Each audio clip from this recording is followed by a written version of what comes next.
Takže čau dnešního videa. Takže mám tady pro vás, dělám tady video. Takže natáčel jsem první video a zjistil jsem, že to tak, že asi mám prý natáčet v HDčku. Byly tam 2 odkazy, nikdo nikde, nikdo nic nepsal. Byl slednutý 5 lidí, no nevím, kolik tam bylo, 10 nebo 7, teď nevím. A protože mám natáčet v HDčku, takže budeme natáčet Minecraft HD. Takže budeme natáčet v HDčku, to by bylo.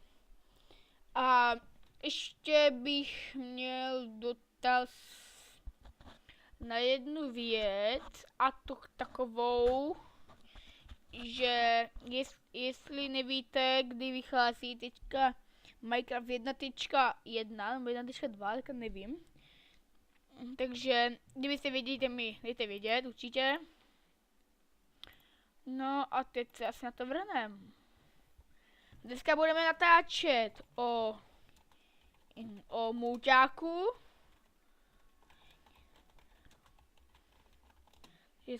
Cože? No to si děláš.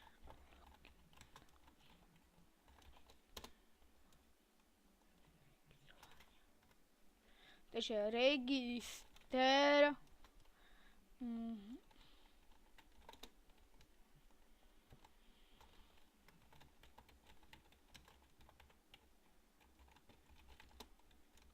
Takže jsme zaregistrovaní. A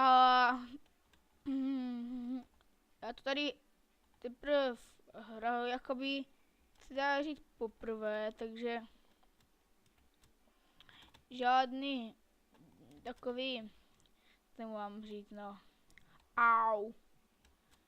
To už šmejdí. Takže takže budeme si určitě to natěžit také.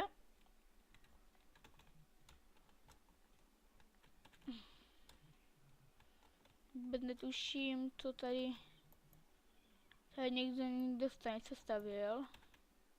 Nějakou píčovinu. Tady se mi to líbí. Tady bych mohl psat barák. No ty vole. Tak posrat takové věci. Bych je za to bylo.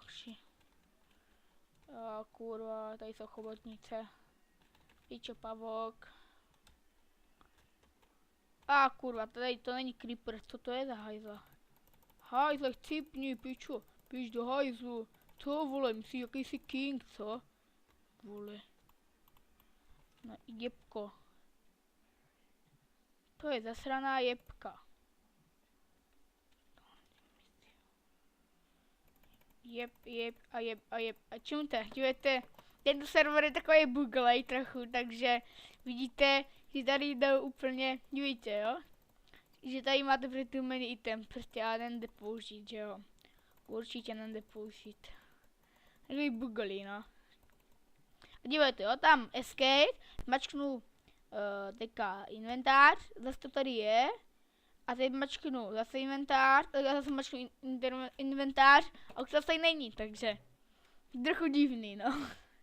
Nevím, co si mám o tím jako myslet, o tomto serveru. Ale líbí se mi, je hlavný. Já nevím, no, tak do příštího videa zase, čau.